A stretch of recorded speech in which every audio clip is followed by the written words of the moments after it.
रोकना चाहूंगी क्योंकि इस बीच हम आपको यह भी बता दें कि वैक्सीनेशन प्रक्रिया शुरू होगी 18+। अब 1 तारीख से उनकी प्रक्रिया शुरू होगी, उनको वैक्सीनेशन लगना है, जिसके लिए रजिस्ट्रेशन शुरू हो चुका है। मेरे साथ इस वक्त खास मेहमान जुड़ चुके हैं, doctor RS Sharma, CUNHA and chairperson empowered committee for the administration of covid vaccine. Doctor साहब, बहुत बहुत स्वागत है।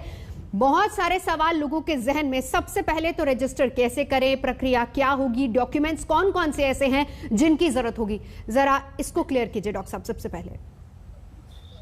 धन्यवाद आपको मुझे इनवाइट करने के लिए अपने चैनल पर। सबसे पहले जो रजिस्ट्रेशन की प्रक्रिया आपने जाननी चाहिए है, तो एक आंकड़ा मैं आपको दे देता हूं कि कल शाम को 4 बजे 18 वर्ष से 44 वर्ष के लोगों का रजिस्ट्रेशन शुरू हुआ और रात के 12 बजे तक करीब 1,37,00,000 लोगों ने अपना रजिस्ट्रेशन इस प्लेटफॉर्म पर कराया। हम लोगों ने करीब 3 करोड़ OTPs और SMS लोगों को भेजे और एक बार सिस्टम पर करीब 55,000 कंकरेंट यूजर प्रति सेकंड का ट्रैफिक दर्ज किया गया। तो काफी रश एक प्रकार से रहा कल रजिस्ट्रेशन कराने वालों का। रजिस्ट्रेशन कराने की प्रक्रिया बहुत सिंपल है। उसमें आपको अपना मोबाइल नंबर, आप जाएंगे, मोबाइल नंबर आपसे पूछा जाएगा। उसके बाद मोबाइल नंबर पर OTP आता है, 1 टाइम पासवर्ड। जैसे ही OTP आएगा आप उसको प्लग इन करेंगे तो उसके बाद आपका खाता खुल जाएगा। अगर आपने पहले से रजिस्टर कराया है तो आपका डैशबोर्ड दिखाई पड़ जाएगा कि कौन कौन से लोग पहले से रजिस्टर्ड है। अगर नहीं कराया है तो फिर आप अपने आप को उसमें डिटेल दे सकते हैं। आपके डिटेल में मात्र 3 सूचनाएं पूछी जाती हैं। पहला है कि आपका नाम क्या है, दूसरा आपका जेंडर क्या है और तीसरा आपकी जन्म तिथि का वर्ष क्या है। और साथ साथ ये भी पूछा जाता है कि जब आप वैक्सीनेशन कराएंगे जाएंगे तो कौन सा डॉक्यूमेंट अपने साथ लेके जाएंगे। या ड्राइविंग लाइसेंस है, आधार कार्ड है, या फिर फोटो ID कार्ड आपका इलेक्शन का है, या और पैन कार्ड है। तो ये आपको बताना होता है और आपका नाम वगैरह जो भी आप एंटर करते हैं वो वही सेम होना चाहिए, जिससे कि कोई बाद में कंफ्यूजन ये ना पड़े कि मेरा नाम गलत इसमें एंटर हो गया। तो बहुत सिंपल है। एक फोन पर आप 4 लोगों का, अपने परिवार के 4 लोगों का रजिस्ट्रेशन करा सकते हैं। उसके बाद पहले डोज के लिए अपने आप को बुकिंग करा सकते हैं। उसके बाद पहली डोज लगने के बाद दूसरी डोज सिस्टम बताएगा आपको कि आपका अब नंबर आ रहा है, आपको डोज के लिए बुकिंग करा लेनी चाहिए। तो एक प्रकार से रिमाइंडर आपके पास आएगा और उसके हिसाब से आप दूसरी डोज के लिए भी बुकिंग करा सकते हैं। तो ये संक्षेप में प्रक्रिया है बुकिंग कराने की।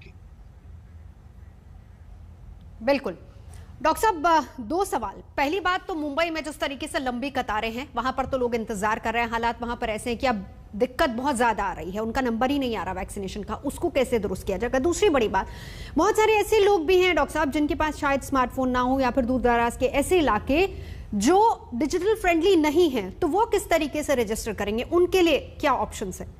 देखिए, एक तो बात ये है कि आपका ये कहना कि बहुत सारी भीड़ है, तो बेसिकली हम लोगों ने जो रजिस्ट्रेशन की जो प्रक्रिया बुकिंग की रखी है उसमें हम लोगों का रिकमेंडेशन यही है, हम लोगों की अनुशंसा यही है कि आप कृपा करके वहां पे रिजल्ट के बाद ही जाना चाहिए हमको, मतलब रिजर्वेशन के बाद ही वहां पे जाना उचित रहेगा। क्योंकि अदरवाइज बहुत सारी भीड़ लगने के बाद में सोशल डिस्टेंसिंग भी नहीं रह पाती है और भी कुछ समस्याएं पैदा हो जाती हैं। तो इसके लिए जरूरी है कि आप अपना जो रिजर्वेशन है वो करवाने के बाद ही जाए। और जहां तक दूसरी जो आपने बताई, दूसरा क्या सवाल था आपका? डॉक्टर साहब, मेरा दूसरा सवाल ये था कि बहुत सारे ऐसे दूर दराज के इलाके हैं जहां पर लोगों के पास इस तरह के स्मार्टफोन्स नहीं है, तो उनके लिए क्या? जी, बिल्कुल बिल्कुल अच्छा प्रश्न है आपका। देखिए, ऐसा है कि एक तो हम लोगों को जरूरी है कि आपको स्मार्टफोन होना आवश्यक नहीं है। आप अपने घर में किसी का भी स्मार्टफोन हो, पड़ोसी का स्मार्टफोन हो, उसको भी आप इस्तेमाल करके रजिस्ट्रेशन करा सकते हैं। That is number 1।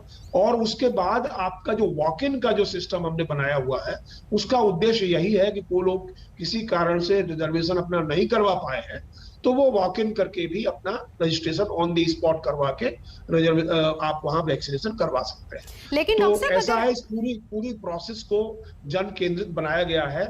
और जहां तक रही कि भाई टेलीफोन नहीं है लोगों के पास, या लोग हमारे देश के टेक्नोलॉजी का इस्तेमाल करना नहीं जानते हैं, तो ये मुझे लगता है कि ये गलतफहमी है, क्योंकि इस देश में करीब करीब 100 करोड़ टेलीफोन हैं, मोबाइल कनेक्शन हैं, और साथ साथ करीब करीब 770 करोड़ इंटरनेट कनेक्शन हैं और स्मार्टफोन्स हैं।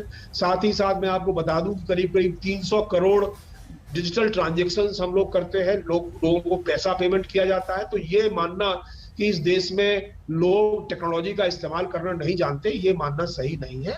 अक्सर हर परिवार में कम से कम एक टेलीफोन जरूर है, तो इसलिए टेलीफोन की कमी नहीं है। रही बात कि इसमें जानकारी वाला अभाव है, तो हम लोग ये भी कह रहे हैं कि जो सिविल सोसाइटी के लोग हैं, जो कॉमन सर्विस सेंटर के लोग हैं, वो लोग एक असिस्टेड मोड में भी दूसरे लोगों का रिजर्वेशन कर सकते हैं। तो ऐसा नहीं है कि आपको अपने मोबाइल से ही आप रजिस्ट्रेशन कर सकते हैं, दूसरे के मदद से भी आप रजिस्ट्रेशन कर सकते हैं। सो एक सेल्फ सर्विस मोड है और एक असिस्टेड मोड है। बहुत बहुत शुक्रिया डॉक्टर साहब इस पूरी जानकारी के लिए। अब आपको सीधा लिए चलते हैं, डॉक्टर हर्षवर्धन बोल रहे हैं।